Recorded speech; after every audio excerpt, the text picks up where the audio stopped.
السلام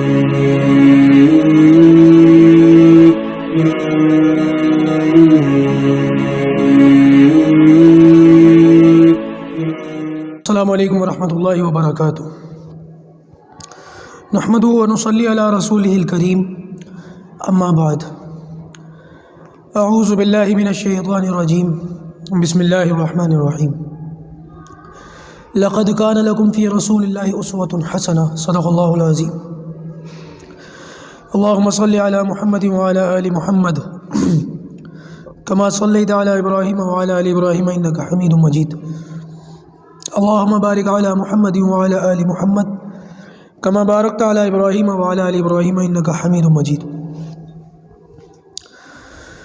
گزشتہ نشستوں میں آپ حضرات کے سامنے غزوہ مریسی کے بارے میں بات چیت ہوئی، اور اس کو بنو مستلق بھی کہتے ہیں، غزوہ بنو مستلق، جس میں نبی کریم صلی اللہ علیہ وسلم کے نکاح میں حضرت جویریہ حارث ابن ضرار، جو اس قبیلے کے سردار کی بیٹی تھی، وہ آئیں۔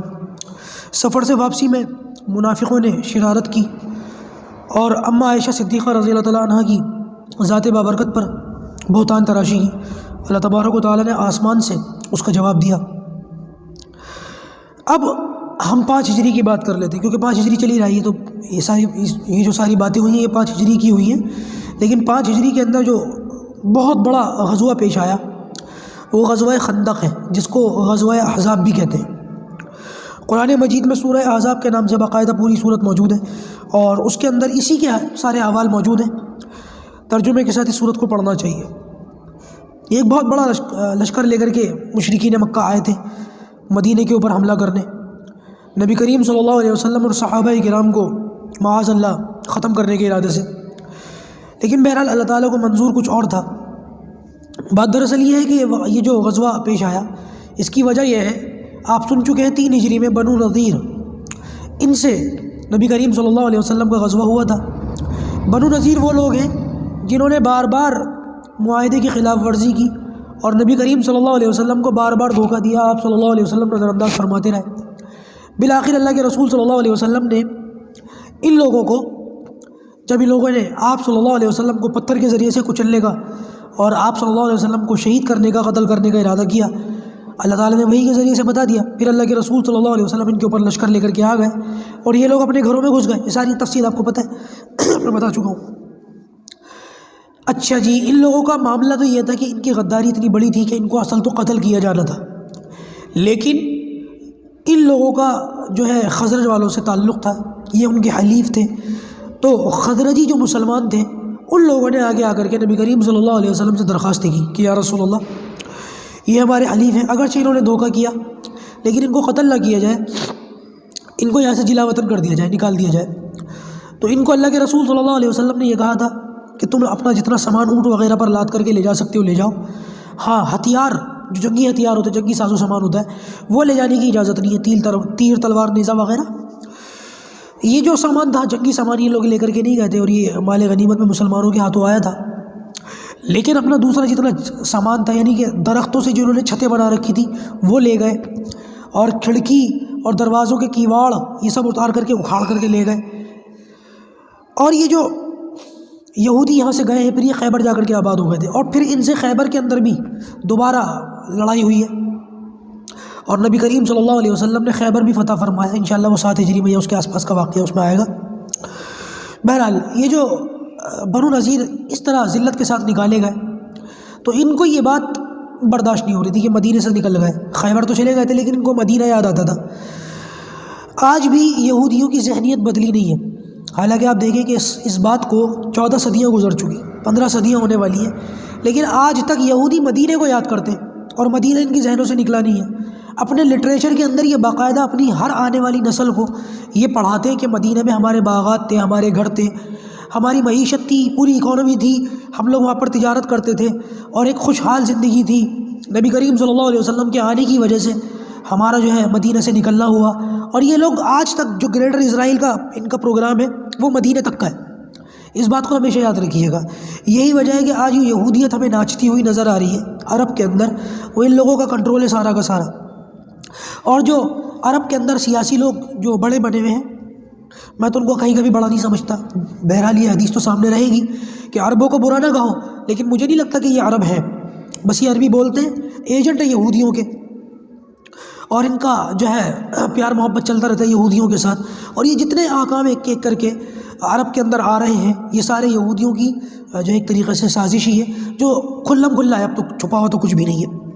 بہرحال یہ جو آرتھوڈکس یہودی ہیں، صہیونی یہودی، جن کو اصل جو ان کو اپنے آپ کو بالکل اصل اور پیور یہودی سمجھتے ہیں، ان لوگوں کا یہ معاملہ ہے کہ آج تک یہ مدینہ کو یاد کرتے ہیں. اس وقت میں بھی یہی ہوا. یہ جو غزوہ خندق پیش آیا تو وہ یہودیوں کی وجہ سے پیش آیا. دراصل بنو نذیر کا جو سردار تھا حیی ابن اخطب، اس نے پلاننگ کی. یہ تڑپ رہا تھا مچھلی کی طرح کہ ہم کیسے مدینہ سے نکلے گئے اور مسلمانوں کی وجہ سے نکلے، تو لہٰذا واپس مدینہ کو حاصل کرنا چاہیے.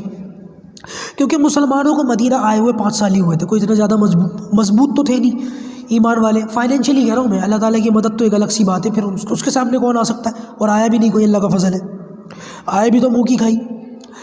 لیکن فائنینشلی دیکھا جائے اور سیاسی اعتبار سے، ہر اعتبار سے دیکھا جائے تو اسباب کی دنیا میں مسلمان اتنے زیادہ مضبوط نہیں تھے.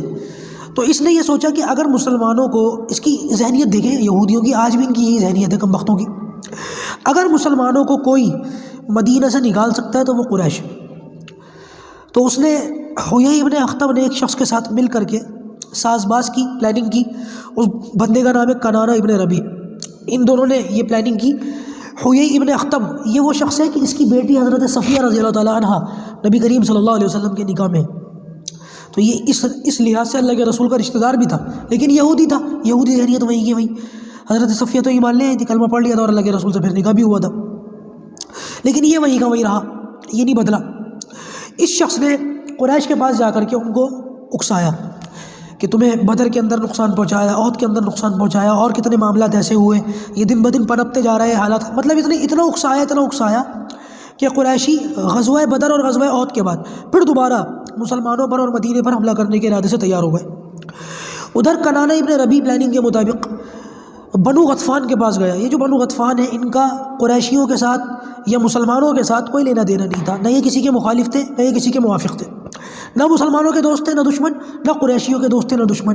لیکن بنو غطفان کو کنانہ ابن ربیع نے اس طریقے سے اکسایا مسلمانوں کے خلاف کہ دیکھو ہمارے باغات تھے، ہماری اکانومی تھی، ہمارے گھر تھے، سب کچھ ہم سے چھین لیا گیا، ہمارا سب کچھ چلا گیا، اور اب خیبر میں جا کر کے ہمارا آباد ہو گئے، بڑی ذلت ہے، رسوائی ہے. تو بنو غطفان سے ان لوگوں نے یہ کہا کہ ایسا کرو کہ آپ مسلمانوں پر حملہ کر دو قریش کے ساتھ مل کر. اور یہ ان لوگوں کی پہلے سے یہ پلاننگ تھی کہ یہ حملہ اتنا بڑا ہونا چاہیے کہ کسی بھی صورت میں مسلمانوں کو پنپنے یا بچ نکلنے کا موقع نہ ملے. اب تک جتنے حملے ہوئے تھے وہ حملے چھوٹے موٹے تھے، یہ حملہ اس سے کئی گنا بڑا ہونا چاہیے، 10 گنا بڑا، 20 گنا بڑا ہونا چاہیے. اتنا بڑا حملہ اور اتنی بڑی تیاری کے ساتھ یہ ہونا چاہیے تھا. لہٰذا بنو غطفان کو انہوں نے ایسے تیار کیا کہ دیکھو تم اگر حملہ کرتے ہو مدینے پر مسلمانوں پر، تو خیبر میں جو ہمارے یہ کھجوروں کے باغ وغیرہ ہیں، اس کا جتنا ہمارا آمدنی ہوتی ہے سال بھر کی، اس کی آدھی آمدنی ہم تمہیں دے دیں گے. اور اگر تم نے حملہ کر کے مدینہ کو فتح کر کے ہمارے حوالے کر دیا تو پھر مدینہ بھی ہمارے پاس آ جائے گا. تو لہٰذا خیبر کی طرح مدینہ کی بھی آدھی کھجور ہم تمہیں، یعنی کہ آدھی آمدنی تمہیں دیں گے. بنو غطفان اس کے لیے تیار ہو گئے اور قریش سے ساز باز کر لی. اس غزوے میں بنو نذیر کہہ رہا ہوں، وہ جو کیا کہتے ہیں مدینہ کے اندر کے جو باقی یہودی تھے، ان لوگوں نے بھی مکاری دکھائی کہ مسلمانوں کو چکی کے 2 پارٹوں میں بالکل بیچ میں سے پیس دیا جائے، باہر سے یہ حملہ کر دیں، اندر سے یہودی غداری کر دیں. اور اس غداری کا بڑا برا صلہ بھی ملا ان کو. مسلمان تو ناکام نہ ہوئے، لیکن اللہ تبارک و تعالیٰ نے کیا معاملات بنائے، کیسے مسلمانوں کے ایمان کی آزمائش ہوئی ہے. یہ لوگ قریش، بنو غطفان اور کچھ بھی اور دیگر قبائل اور تھے، ان سب نے مل کر ایک بہت بڑا لشکر تیار کیا. اور مسلمانوں کے مقابلے میں جو لشکر تیار ہوا اس کی تعداد 10,000 آتی. 10,000، 12,000، 15,000، تینوں اقوال ملتے. بعض علماء کے نزدیک یہ تعداد 15,000 کے قریب تھی، بعض کے نزدیک 10,000 کے قریب تھی. بہرحال اقوال سارے ہیں. اگر 10 یا 15,000 بھی سمجھ لیا جائے تو آپ دیکھیں پچھلے جو مقابلے ہوئے ہیں مسلمانوں سے ان کے، اس کا کمپیریزن کر لیا جائے. بدر میں مسلمانوں کی تعداد کتنی تھی؟ 300. احد میں کتنی تھی؟ 700. اور ان لوگوں کی تعداد کتنی تھی؟ 1,000 اور 3,000. لہٰذا 1,000 اور 3,000 کے مقابلے میں اس مرتبہ جو لشکر آ رہا ہے وہ 12-15,000 کا لشکر ہے. مسلمانوں کی تعداد تو وہی 1,000، 1,200، 1,500، یہی تعداد ہے. تو اس کا مطلب یہ ہے کہ پہلے بدر میں اور احد میں اس وقت میں بھی جب مسلمانوں کی ان لوگوں سے جنگ ہوئی ہے تو یہ لوگ مسلمانوں سے تعداد کے اعتبار میں 1 کے مقابلے میں 3 اور 1 کے مقابلے میں 4 تھے، یہی تعداد تھی۔ اس مرتبہ اگر دیکھا جائے تو ان لوگوں کی تعداد تو 1 کے مقابلے میں 10 10 اور 15 15 ہو جاتی ہے، تو یہ تو کوئی مقابلہ ہی نہیں تھا۔ بہرحال نبی کریم صلی اللہ علیہ وسلم کو جب اس کی اطلاع ملی تو آپ نے صحابہ کرام کو جمع کر کے مشورہ فرمایا کہ بھائی اتنا بڑا لشکر مدینے پر حملہ کرنے کے ارادے سے نکل چکا ہے، اور اب ہمیں کیا کرنا چاہیے؟ لشکر بہت بڑا ہے، جنگ تو آ گئی ہے، مقابلہ تو کرنا پڑے گا۔ تو آپ صلی اللہ علیہ وسلم نے صحابہ سے یہ مشورہ کیا کہ کیا مدینے کے اندر رہ کر، یہ احد والا مشورہ جو میں نے کہا تھا نا، مدینے کے اندر رہ کر کے مقابلہ کیا جائے یا مدینہ سے باہر نکل کر کسی میدان میں، کھلے میدان کے اندر ان سے بالکل منہ در منہ ان سے جو ہے بالکل مقابلے کی صورت بنائی جائے۔ حضرت سلمان فارسی رضی اللہ تعالیٰ یہ فارس کے تھے، انہوں نے جنگ کا ایک خاص طریقہ دیکھ رکھا تھا۔ انہوں نے نبی کریم صلی اللہ علیہ وسلم کو یہ رائے دی کہ یا رسول اللہ، لشکر بہت بڑا ہے، کسی کھلے میدان میں ان سے لڑنا صحیح نہیں ہوگا، ان کا مقابلہ کر نہیں پائیں گے ہم، کیونکہ لشکر بہت زیادہ بڑا ہے۔ ایک طریقہ یہ اختیار کیا جائے کہ مدینے کے اندر ہی رہ کر کے ہم ان سے مقابلہ کریں، اور مدینے کے چاروں طرف ایک بڑی سی خندق کھود لی جائے، اور وہ خندق اتنی بڑی ہو کہ یہ لوگ مدینے کے اندر نہ آ سکے، ہم لوگ مدینے کے اندر رہ کر خندق کے اس طرف سے مقابلہ کریں گے، اور یہ لوگ ادھر نہیں آ پائیں گے تو یہ خندق کے اس طرف ہوں گے، اور یہ محاصرہ کئی دنوں تک چلے گا۔ لشکر بہت بڑا ہے، 10-15 ہزار کا لشکر ہے، اور یہ اتنی بڑی تعداد کے اندر کئی دنوں تک ٹھہر نہیں پائیں گے، کیونکہ کئی دنوں تک ٹھہرنے کا مطلب ہے کہ ان کے پاس 10-15 ہزار لوگوں کے لیے کھانے پینے کا اور ضرورتیں پوری کرنے کا انتظام بھی ہو۔ لشکر کے اندر، جنگ کے اندر اتنے بڑے لشکر کی ان ضرورتوں کا بڑے پیمانے پر خیال رکھا نہیں جا سکتا، تو لہٰذا ہمیں خندق کھود کر کے مدینے کے اندر رہ کر کے ان کا مقابلہ کیا جائے۔ نبی کریم صلی اللہ علیہ وسلم کو حضرت سلمان فارسی کا یہ مشورہ بہت پسند آیا، اور آپ نے صحابہ کرام کو خندق کھودنے کا حکم دے دیا، اور 10-10 صحابہ کرام کی اللہ کے رسول صلی اللہ علیہ وسلم نے جو ہے وہ ٹولیاں بنا دی، 10-10 صحابہ کی جماعتیں بنا دی، اور ایک لائن کھینچ کے اللہ کے رسول نے خود ڈرا کر کے دی کہ اس طرح سے یہ خندق کھودی جائے گی، یہاں سے لے کے یہاں تک خط اللہ کے رسول نے خود کھینچا تھا، اور 10-10 صحابہ کی جماعت کو 10-10 گز زمین کھودنے کو جو ہے دی گئی۔ اب یہ خندق کتنی بڑی ہونی چاہیے تھی اور کیسا اس کا ہونا چاہیے تھا اولیاء، کیفیت کیا ہونی چاہیے تھی اس خندق کی؟ ظاہر سی بات ہے یہ خندق اتنی بڑی ہو، اتنی چوڑی ہو کہ کوئی شخص اگر دور سے بھی اپنے گھوڑے پر دوڑتا ہوا آئے اور چھلانگ لگائے تو خندق کے اس طرف نہ آ سکے، اتنی بڑی تو ہونی چاہیے، اور اتنی گہری بھی ہونی چاہیے کہ اگر کوئی شخص اس میں گر جائے تو اوپر نہ آ سکے، اتنی گہری ہونی چاہیے۔ لہذا صحابہ کرام نے اس کو اتنا گہرا کھودا کہ حضرت مولانا ادریس کاندلوی رحمۃ اللہ علیہ نے لکھا کہ اتنی گہری کھودی گئی تھی کہ نیچے سے پانی نکل آیا تھا، تری نکل آئی تھی نیچے سے، اس خندق کو صحابہ کرام نے اتنا گہرا طریقے سے کھودا تھا۔ اچھا جی، ایک جگہ ہے وہاں پر ایک پہاڑ ہے، مدینے کے پیچھے کی طرف تو پہاڑ ہے، اور کیونکہ اس طرف سے تو پہاڑ چڑھ کر کے مدینے پر آنا ممکن نہیں تھا، لہذا جو آگے کی سائڈ تھی اسی طرف خندق کھودی جا سکتی تھی۔ آج بھی جغرافیائی اعتبار سے اگر کوئی شخص مدینے جائے تو وہاں پر جو ہے عمرہ وغیرہ کرنے، حج کرنے کے لیے جو لوگ جاتے ہیں ان کو یہ جگہیں دکھائی جاتی ہیں، ان کی زیارتیں کروائی جاتی ہیں۔ سب مساجد کے نام سے ایک جگہ ہے اس پہاڑ کے پاس، وہاں دیکھ لیجئے گا، اس کا بھی میں ذکر کروں گا۔ سب مساجد کا 7 مسجدیں تھیں، اب تو صرف 4 رہ گئی ہیں، 3 ختم ہو گئی ہیں۔ تو یہاں پر اللہ کے رسول صلی اللہ علیہ وسلم اور صحابہ کرام کی کیفیت کو دیکھیں کہ یہ خندق کتنے دنوں میں کھدی ہے۔ بعض کہتے ہیں کہ 6 دنوں میں کھدی ہے، بعض کہتے ہیں کہ 20 دن لگ گئے تھے، لیکن اکثر علماء کہتے ہیں کہ صحیح بات یہ ہے کہ خندق 6 دنوں میں کھدی، اور 14 دن تک خندق کھدنے کے بعد جو جنگ چلی ہے تو ٹوٹل ملا کر کے یہ 20 دن بن جاتے ہیں۔ غزوہ خندق کا جو مارکا ہے وہ ٹوٹل 20 دن کا ہے، کھدائی میں 6 دن لگے تھے۔ یہ موسم بہت سخت سردی کا موسم تھا، اور کیونکہ میں نے آپ کو بتایا شاید کسی موقع پر کہ مکہ جو ہے وہ گرم علاقہ ہے، لیکن مدینہ گرم اور ٹھنڈا دونوں ہے، ایسے ہی جیسے راجستھان اور دلی ایسے معاملات ہیں۔ تو دلی کا جیسا علاقہ ہے ہمارا، ہر طرف سے چاروں طرف کے موسم ہے ہمارے یہاں دلی کے اندر، مدینہ کے اندر بھی یہی معاملہ تھا کہ وہاں پر ٹھنڈک بھی ہوتی تھی، گرماہٹ بھی ہوتی تھی۔ خندق کھودنے کا یہ جو موقع آیا یہ ٹھنڈ کا موسم تھا، شاید پچھلے سبق میں نے بتایا بھی تھا کہ اللہ کے رسول پر جب وہی آئی، وہی آثار شروع ہوئے، ٹھنڈی کے موسم میں اللہ کے رسول کو پسینہ آ گئے، تو یہ سردی کا موسم تھا۔ اور اس سردی کے موسم میں صحابہ کرام کتنا زبردست کام کر رہے ہیں، ابھی جنگ بھی کرنی ہے اس کام کے بعد، ابھی تو کتنا خطرناک کام ہے یہ کھدائی کا کام جو ہوتا ہے نا، بڑا ٹیڑھا کام ہوتا ہے، اور یہ ہر آدمی یہ کام کر بھی نہیں سکتا۔ مزدور جو ہوتے ہیں نا کھدائی کے، یہ خاص الگ مزدور ہوتے ہیں۔ میں نے یہ دیکھا کہ کھدائی کے کام کرنے والے جو مزدور ہوتے ہیں بہت سارے غیر ایمان والے نہیں، بہت سارے ایمان والے جن کا کام ہی کھدائی ودائی کرنے کا ہے، یہ بیچارے رمضان وغیرہ میں روزے بھی نہیں رکھتے۔ کیوں؟ کیونکہ ان لوگوں کی آمدنی اتنی ہے نہیں کہ جو ہے وہ کام چھوڑ کر روزہ رکھ لیں، اور اگر روزہ رکھیں گے تو کام ایسا ہے کہ بے ہوش ہو جائیں گے، تو بہت سارے لوگ جو ہے روزہ ہی نہیں رکھتے۔ حالانکہ شریعت کا معاملہ اس میں دوسرا ہے کہ اب کام کی شفٹ بدل سکتے ہیں اور بھی معاملہ ہے. بہرحال یہ ایک الگ طریقہ ہے. میں رمضان کورس میں اس پر بات کروں گا, ابھی یہاں پر بات نہیں کرتا, گنجائش نکل سکتی ہے اس میں. بہرحال کہنے کا مطلب یہ ہے, سخت سردی میں 6 دنوں تک یہ خندق کھودی گئی, حتیٰ کہ صحابہ کرام کی حالت یہ تھی کہ کئی دنوں سے صحابہ نے کچھ نہیں کھایا تھا, دبلے پتلے ہو گئے تھے. صحابہ کرام نے پتھر باندھ رکھے تھے اپنے پیٹوں کے اوپر. حضرت جابر کہتے ہیں کہ نبی کریم صلی اللہ علیہ وسلم کی حالت میں نے اپنی آنکھوں سے یہ دیکھی کہ اللہ کے رسول خود بھی جو ہے 10 آدمیوں کے ساتھ شریک تھے اور خندق کھود رہے تھے. اور کہتے ہیں کہ ایک موقع پر میں نے اللہ کے رسول کو دیکھا کہ آپ کے پورے جسم پر, داڑھی میں, سر کے بالوں میں مٹی مٹی, اور پورے جسم پر مٹی مٹی.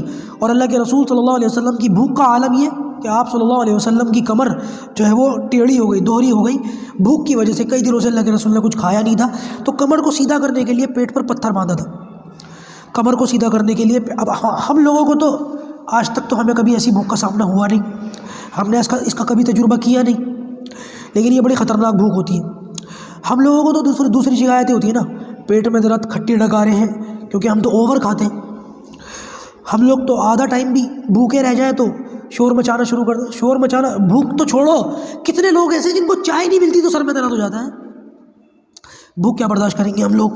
کلمہ پڑھتے ہیں اللہ کے رسول کا اور حالات کا سامنا کرنے کے لیے تیاری نہیں ہے. بہرحال نبی کریم صلی اللہ علیہ وسلم کی یہ کیفیت جو میں نے ابھی بیان کی, یہ کیفیت کیسے پتہ چلی حضرت جابر کو؟ بات دراصل یہ کہ حضرت جابر کا جو 10 صحابہ کی ٹولی تھی نا, ان کی جو جماعت تھی, جہاں سے وہ کھدائی کر رہے تھے, وہاں چٹان نکل آئی ایک. بہت کوششوں کے بعد بھی ٹوٹی نہیں. کئی لوگوں نے مل کر زور لگایا, کئی لوگوں نے الگ الگ انفرادی کوشش کی, چٹان نہیں ٹوٹی. تو حضرت جابر کو کہا گیا کہ جاؤ اللہ کے رسول کو بتاؤ یا رسول اللہ. پہلے تو صحابہ نے کہا کہ اس کو چھوڑ دو چٹان کو, خندق کو آگے کی طرف سے تھوڑا سا ٹیڑھا کر کے کھود لو. تو کسی نے کہا, جو اس کے لشکر کے اس جماعت کے امیر تھے, کہ نہیں ایسا نہیں ہوگا. اللہ کے رسول نے جو لائن ہمیں کھینچ کے دی ہے اس سے ہم آگے پیچھے نہیں ہوں گے. جو اللہ کے رسول نے کھینچا ہے ہمیں وہی خندق کھینچنی ہے. اس میں چٹان آ گئی تو دیکھنا پڑے گا کیا کرنا ہے.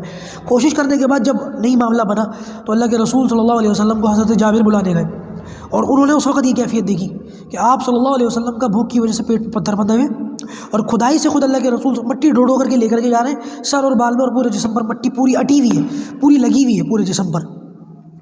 انہوں نے بتایا, یا رسول اللہ اس طریقے سے چٹان آ گئی ہے اور ہم نے بہت کوشش کی, نہیں ہٹ رہی. آپ نے کہا ٹھہرو میں خود آ کر کے دیکھتا ہوں.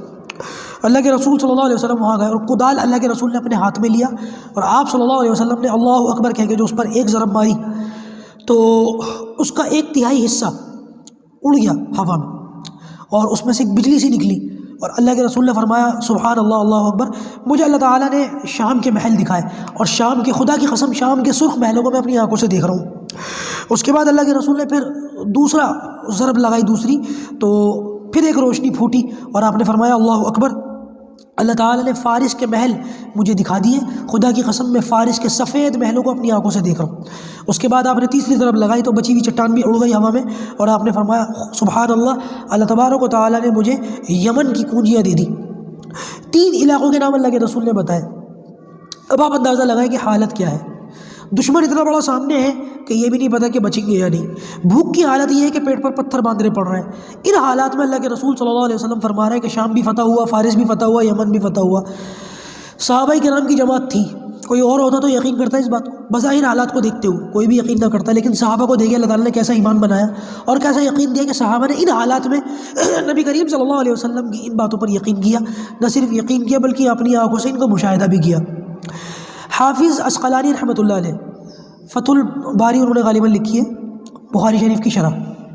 انہوں نے اس کی وضاحت کی کہ نبی کریم صلی اللہ علیہ وسلم نے خود فرمایا, جب ان کی کھدائیاں کی تو روشنی نکلی. آپ نے فرمایا کہ جبرائیل نے آ کر کے مجھے خبر دی کہ یہ تینوں علاقے آپ کی امت فتح کرے گی, کیونکہ یہ علاقے نبی کریم صلی اللہ علیہ وسلم کی زندگی میں تو فتح نہیں ہوئے, آپ کے دنیا سے پردہ فرمانے کے بعد پھر یہ علاقے فتح ہوئے, اور مسلمانوں کے لشکر ان کے اندر گھسے ہیں. اللہ تعالیٰ نے ان کی سونے چاندی کی دولتوں کو مسلمانوں کے گھر کے دروازوں پر کوڑے کی طرح لا کر کے پٹکائے. یہ نبی کریم صلی اللہ علیہ وسلم کی پیشن گوئیاں تھیں جو حضرت عمر فاروق رضی اللہ عنہ کے دور خلافت میں, حضرت عثمان غنی رضی اللہ عنہ کے دور خلافت میں پوری ہوئی. خندق کا واقعہ باقی انشاءاللہ وقت پورا ہو چکا, اب اپنی بات کو ہم یہی روکتے ہیں. انشاءاللہ اس سے آگے کی جو بات ہے وہ کل آپ کے سامنے عرض کی جائے گی. اللہ پاک جو کہا گیا سنا گیا ہمیں اس پر عمل کرنے کی توفیق عطا فرمائے. وآخر دعوانا ان الحمد للہ رب العالمین.